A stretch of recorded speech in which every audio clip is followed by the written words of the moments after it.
Hello friends, അപ്പം ഞങ്ങൾക്ക് എന്താണ് സംഭവിച്ചതെന്ന് അറിയണ്ടേ? അന്നേരം നമുക്ക് ഡയറക്റ്റ് വീഡിയോയിലേക്ക് പോവാം. അപ്പം ആരും സ്കിപ്പ് ചെയ്യാതെ വീഡിയോ കംപ്ലീറ്റ് കാണണേ. അന്നേരം ഞങ്ങൾ ഇപ്പം ഉള്ളത് അൽമാഡം ഗോസ്റ്റ് വില്ലേജ് ഏരിയയിലാണ്. അപ്പം കംപ്ലീറ്റ് മരുഭൂമിയാണ്. അപ്പം ഞങ്ങൾ പോകുന്ന വഴിക്ക് ഞങ്ങളുടെ കാറ് ചുഴിയിൽ പെട്ടു, മണൽ ചുഴിയിൽ പെട്ടു. അങ്ങനെ ഞങ്ങൾ കുറേ ട്രൈ ചെയ്തു കാറ് ചുഴിയിൽ പുറത്തെടുക്കാനായിട്ട്, പക്ഷെ നമ്മളെ കൊണ്ട് പറ്റുന്നില്ലായിരുന്നു. അപ്പം നമ്മൾ പോകുന്ന വഴിക്ക് നമ്മൾ കുറച്ച് ഫാം അവിടെ കണ്ടായിരുന്നല്ലോ, ഒട്ടകത്തിൻ്റെയും അതുപോലെ തന്നെ ഗോട്ടിൻ്റെയൊക്കെ ആയിട്ട് ഫാം കണ്ടായിരുന്നു. അപ്പം അവിടുത്തെ ഒരാൾ നമ്മളെ ഹെൽപ്പ് ചെയ്യാനായിട്ട് ആദ്യം എത്തി. ഇപ്പോൾ പുള്ളി ഈ മണൽ കോരി മാറ്റുന്ന ആ ഒരു ഉപകരണമായിട്ടാണ് വന്നത്. അത് വെച്ചിട്ട് പുള്ളി കുറേ നേരം ട്രൈ ചെയ്തു. അപ്പം അതിനകത്ത് ഏതോ ബാക്കിലെ ഒരു വീല് കംപ്ലീറ്റ് പോയി, എന്നിട്ട് നമ്മുടെ ഫ്രണ്ടിലെ ഒരു വീലും കംപ്ലീറ്റ് മണലിനടിയിലായി. അപ്പം പുള്ളി അത് വെച്ചിട്ട് കുറേ ട്രൈ ചെയ്തു അതൊന്ന് പുറത്ത് എടുക്കാനായിട്ട്, ആ വീലൊന്ന് പുറത്തോട്ടൊന്ന് റെഡിയാക്കാനായിട്ട്. പക്ഷേ അത് പറ്റുന്നില്ലായിരുന്നു. അങ്ങനെ അയാൾ കുറേ വട്ടം ഇങ്ങനെ അയാളുടെ സൈഡിൽ നിന്ന് അയാൾ മണലൊക്കെ കോരി കളഞ്ഞിട്ട് അത് എങ്ങനെയെങ്കിലും പൊതിഞ്ഞ വീല് നമ്മൾ പുറത്തെടുക്കാൻ നോക്കിയിട്ടും പറ്റുന്നില്ലായിരുന്നു. അങ്ങനെ പുള്ളി പറഞ്ഞു പുള്ളിയുടെ ഒരു ഹെൽപ്പിനെ വിളിച്ചിട്ട് വരാമെന്ന് പറഞ്ഞു. അങ്ങനെ പുള്ളി പോയിട്ട് ഒരു നൈജീരിയക്കാരൻ, ഒരു നല്ല ഹൈറ്റൊക്കെ ഉള്ളൊരു മനുഷ്യനെ വിളിച്ചുകൊണ്ട് വന്നു. അതായത് നമ്മൾ പെട്ടെന്ന് കാണുമ്പോൾ ആടുജീവിതത്തിലെ ഒരു മനുഷ്യനില്ലേ, നമ്മുടെ നജീബിനെയൊക്കെ രക്ഷപ്പെടുത്താൻ വരുന്നത്, ആ പുള്ളിയുടെ കണക്കുള്ള ഒരു ആളിനെയാണ് ഞങ്ങൾക്ക് പെട്ടെന്ന് ഓർമ്മ വന്നത്. പുള്ളി വന്നു, ഒരു നീല ഡ്രസ്സൊക്കെ ഇട്ടിട്ട് തലയിലൊരു കെട്ടൊക്കെ കെട്ടിയിട്ട്.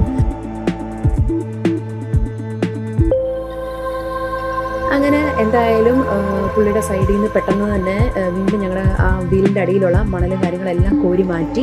അങ്ങനെ ആ ഒറ്റ ഇതിൽ തന്നെ നമ്മൾ ഫ്രണ്ട് വണ്ടി ഓടിച്ച് അത് ആ ചുഴിയിൽ നിന്ന് പുറത്തെടുത്തു. അതിനുശേഷം ഇവർ പിന്നെ അടുത്ത ഇതായി, കാരണം ഇവർക്ക് പേയ്മെൻറ്റ് കൊടുക്കണമല്ലോ. അങ്ങനെ നോക്കുമ്പോഴത്തേന് ഇവർ ചോദിക്കുന്ന പേയ്മെൻറ്റ് ആദ്യം നമ്മളോട് 500 ദിർഹമാണ് ചോദിച്ചത്. അപ്പം 500 ദിർഹം എന്ന് പറയുമ്പോൾ നമ്മുടെ നാട്ടിലെ 11,000 രൂപ അടുത്താണ് വരുന്നത്. അവരപ്പോൾ ആ വീലൊന്ന് പുറത്ത് അവർ ആ മണലിൽ നിന്ന് വെളിയിലെടുത്തതിനാണ് അവർ അത്രയും രൂപ ചോദിച്ചത്. അപ്പം കുറച്ച് നേരം ബാർഗെയിനിങ് നടന്നവിടെ, കാരണം നമുക്ക് അത്രയും കൊടുക്കാൻ പറ്റില്ല, കാരണം അവർ ക്യാഷായിട്ട് തന്നെ വേണം എന്നൊക്കെ പറഞ്ഞു. അപ്പം കുറച്ച് നമ്മൾ സംസാരിച്ച് നിന്നു, കാരണം ആ ടൈമിൽ നമ്മുടെ കയ്യിൽ ക്യാഷായിട്ട് ഇല്ലായിരുന്നു. പിന്നെ ലാസ്റ്റ് എന്തായാലും കൊള്ളാം, ഞങ്ങളുടെ കയ്യിൽ ഒരു 65 ദിർഹം ഉണ്ടായിരുന്നു. അപ്പോൾ അത് പറ്റത്തില്ല, അവർക്ക് 100 ദിർഹം വേണം എന്ന് പറഞ്ഞവർ വീണ്ടും ഇതായി. അതിനുശേഷം പിന്നെ ഞങ്ങൾ 65 കൊടുത്ത്, അങ്ങനെ അവർക്ക് നമ്മൾ പൈസയൊക്കെ കൊടുത്ത് അവരോട് സംസാരിച്ചിട്ട് ടാറ്റാ ബൈബൈയൊക്കെ പറഞ്ഞ് ഞങ്ങളോട് നിന്ന് ഇറങ്ങി. പക്ഷേ ഇറങ്ങിയപ്പോഴാണ് ഞങ്ങൾ ചിന്തിച്ചത്, കാരണം അവിടെ എന്ന് പറയുമ്പം അവരുടെ ഒരു ലൈഫ് എന്ന് പറയുമ്പം അവിടുത്തെ ആ ഫാമും അവിടുത്തെ ഒട്ടകങ്ങളും അവിടുത്തെ ആടുകളൊക്കെ ആയിട്ടാണ് അവർക്കൊരു ലൈഫ് ഉള്ളത്. അല്ലാണ്ട് അവർക്ക് പുറം നമ്മുടെ ലോകമായിട്ടെന്ന് പറയാനായിട്ട് ആ അൽമദം ഏരിയ അല്ലാണ്ട് വേറെ ഒരു ഏരിയ ആയിട്ട് അവർക്ക് കോണ്ടാക്റ്റും കാര്യങ്ങളൊന്നുമില്ല. ആ മരുഭൂമിയും ആ ഏരിയയൊക്കെ തന്നെയാണ്. ദൈവം സഹായിച്ച് ഞങ്ങൾ അവിടുന്ന് രക്ഷപ്പെട്ടു. അതിനുശേഷം ഞങ്ങൾ അവിടുന്ന് നേരെ നമ്മുടെ ഗോസ്റ്റ് വില്ലേജിലേക്കാണ് പോയത്. അപ്പം എന്താണ് ഗോസ്റ്റ് വില്ലേജ്? നിങ്ങൾക്ക് എല്ലാവർക്കും അറിയാം, കുറേ നിഗൂഢതകൾ നിറഞ്ഞ ഒരു സ്ഥലമാണ് അൽമദം ഗോസ്റ്റ് വില്ലേജ് എന്ന് പറയുന്നത്.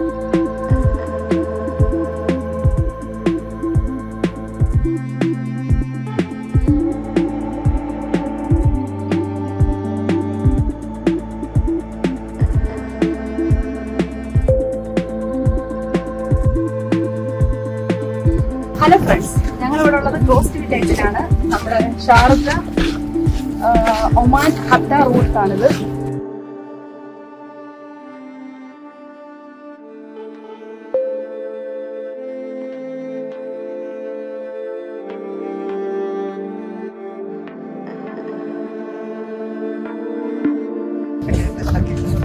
കുറച്ച് നിഗൂഢതകളൊക്കെ ഉള്ള ഒരു സ്ഥലമാണിത്. പണ്ടെപ്പോഴോ അവർ ഉണ്ടാക്കിയിട്ട കുറേ വീടുകളും കാര്യങ്ങളൊക്കെയാണ്. അന്നേരം കൊടുങ്കാറ്റ് വന്ന് മണൽ മൊത്തം നിറഞ്ഞ് ഈ വീട് ഫുള്ള് മണൽ നിറഞ്ഞാണ് കിടക്കുന്നത് കേട്ടോ. ഇതാ അങ്ങോട്ട് നോക്ക്, ആ സൈഡ് ഫുള്ള് മണ്ണ് നിറഞ്ഞു കിടക്കുന്നതാണ്.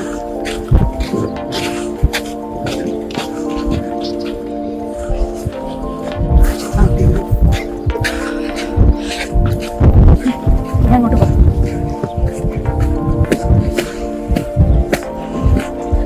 അറിയാലോ നമ്മുടെ നാട്ടിൽ എത്ര ആശിച്ചായിരിക്കും ഒരു വീട് കിട്ടുന്നത്. അപ്പൊ ഇവിടെ ഉള്ള ആൾക്കാരൊക്കെ ആശിച്ച് ഒരുപാട് നാളത്തെ ആഗ്രഹങ്ങൾ കൊണ്ട് കെട്ടി പണിത വീടുകളൊക്കെയാണ്. പക്ഷെ അത് ഫുള്ളും മണ്ണ് നിറഞ്ഞ് ഇതായി. പക്ഷെ ഇപ്പൊ ഇതെന്ന് പറയുമ്പോൾ ഒരുപാട് ആൾക്കാർ വന്ന് കണ്ടു പോകുന്ന ഒരു ഏരിയ ആയിട്ട് മാറിയിട്ടുണ്ട്, ഒരു ടൂറിസ്റ്റ് പ്ലേസ് ആയിട്ട്.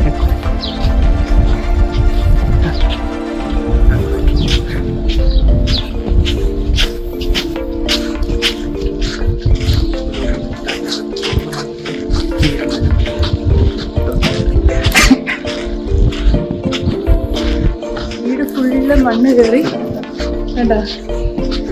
ഒരു റൂം അടുക്കള അങ്ങനെയൊക്കെ ആയിട്ടാണ്. ഒരുപാട് അകത്ത് കയറാൻ പറ്റത്തില്ല, ഫുള്ള് മണ്ണ് നിറഞ്ഞു കിടക്കും കേട്ടോ.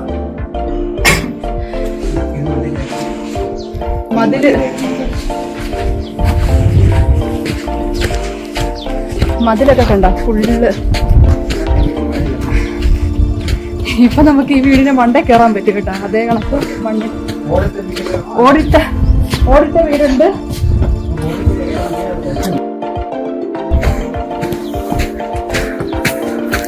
ഓടിട്ട വീടുണ്ട്, നമ്മുടെ ഇത് സിമെന്റ് ഇട്ട വാർത്ത വീടുണ്ട്.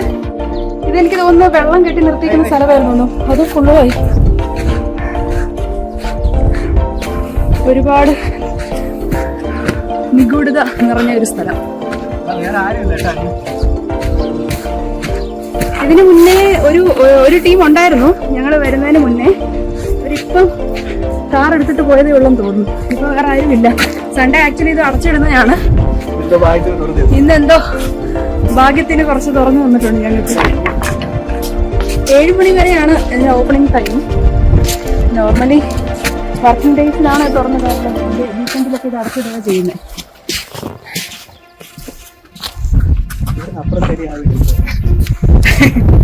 എല്ലാം അടുത്തടുത്താണ് എല്ലാ വീടുകളും വരുന്നത്. ഓടിട്ട് വീടിന്റെ മണ്ടലാണ്.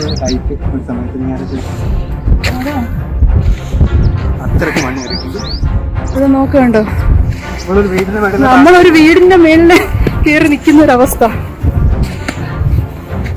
നാട്ടിലൊക്കെ അറിയില്ലല്ലേ, നമ്മൾ സ്റ്റെപ്പ് വഴിയാണ് വീടിനകത്തോട്ട് കയറി പോകുന്നത്. ഇത് നമ്മൾ ഡയറക്റ്റ് ഒരു വീടിന് അടുത്ത വീട്ടിലോട്ട് ചാടിച്ചാടിയാണ്.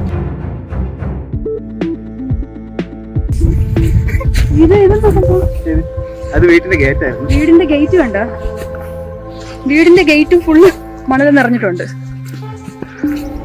ഒന്നും ഒത്തിരി അങ്ങ് പോകണ്ട. അപ്പുറത്ത് അതെല്ലാം വീടുകളാണ് കേട്ടോ.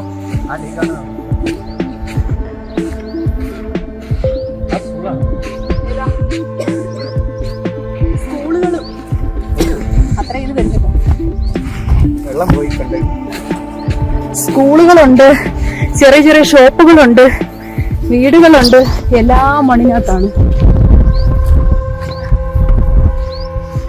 ഇപ്പൊ ഇത് ഒരുപാട് ആൾക്കാർ വന്ന് കണ്ടുപോകുന്ന ഒരു സ്ഥലമായിട്ട് മാറിയിട്ടുണ്ട്.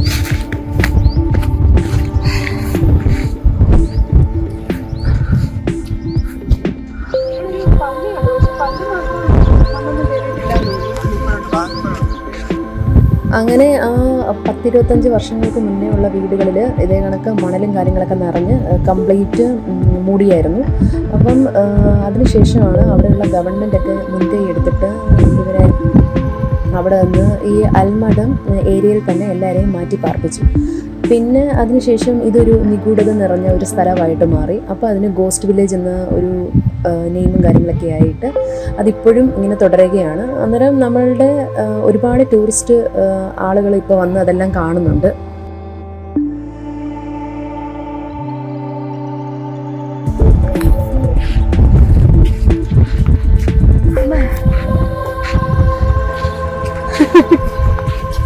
നടന്നു വയ്യ, കുറേ ഉണ്ട് കേട്ടോ.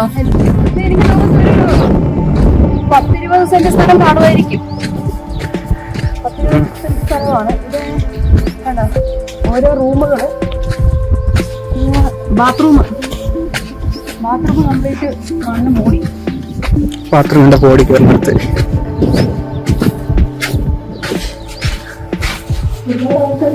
പോയി 67 നാളും ഒരുപാട്.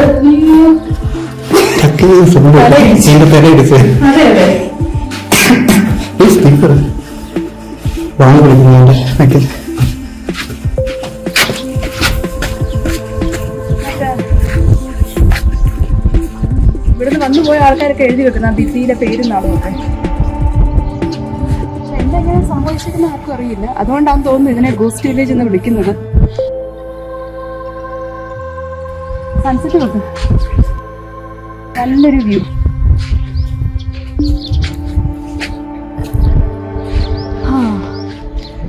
ഇതിനകത്തുനിന്ന് പറയാനായിട്ട് നമുക്ക് അവിടെ കംപ്ലീറ്റ് കയറി കാണാനായിട്ടുള്ള എല്ലാ ഇതുമുണ്ട്. അലൗഡ് ആണ് മൊത്തത്തിൽ കയറി കാണാനായിട്ടൊക്കെ ആയിട്ട്. സൺഡേസിൽ നോർമലി അവർ അലോ ചെയ്യാറില്ല, പക്ഷേ ഈ സൺഡേയിൽ അവർ ഞങ്ങളോട് പറഞ്ഞു ഞങ്ങൾ സൺഡേ ആണ് അവിടെ എത്തിയത്, അപ്പോൾ അവർ ഓപ്പൺ ആയിരുന്നു, അതുകൊണ്ട് ഞങ്ങൾക്ക് അകത്ത് കയറി എല്ലാം കാണാൻ പറ്റി.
ഈവനിങ് അവിടെ കുറേ നേരം സ്പെൻഡ് ചെയ്തു. അതിനുശേഷം നമ്മൾ പുറത്തിറങ്ങിയതിന് ശേഷം നമ്മുടെ കാറ് നമ്മൾ കംപ്ലീറ്റ് അതിൻ്റെ ടയറിൻ്റെ കാറ്റ് ഊരി വിട്ടിട്ടാണ് നമ്മൾ ആ മണലിനകത്തൂടെ പോയത്. അപ്പോൾ തിരിച്ചിറങ്ങിയ ടൈമിൽ നമുക്ക് കാറ് ഫുള്ള് നമ്മൾ വീണ്ടും അതിൻ്റെ കാറ്റും കാര്യങ്ങളൊക്കെ തിരിച്ചതിനകത്ത് കയറ്റി. അതിനുശേഷം ഞങ്ങൾ തളർന്നു പോയായിരുന്നു. അപ്പോഴത്തേനും ഞങ്ങൾ കയ്യിൽ കുറച്ച് വെള്ളമൊക്കെ ഉണ്ടായിരുന്നു, നാരങ്ങയും കൊണ്ടാണ് പോയത്. അതുകൊണ്ട് ഞങ്ങളൊരു സോഡ നാരങ്ങ ഞങ്ങൾ അവിടെ തന്നെ പ്രിപ്പയർ ചെയ്ത് ഞങ്ങളെല്ലാം കൂടെ ഒരുമിച്ച് കുടിച്ചു.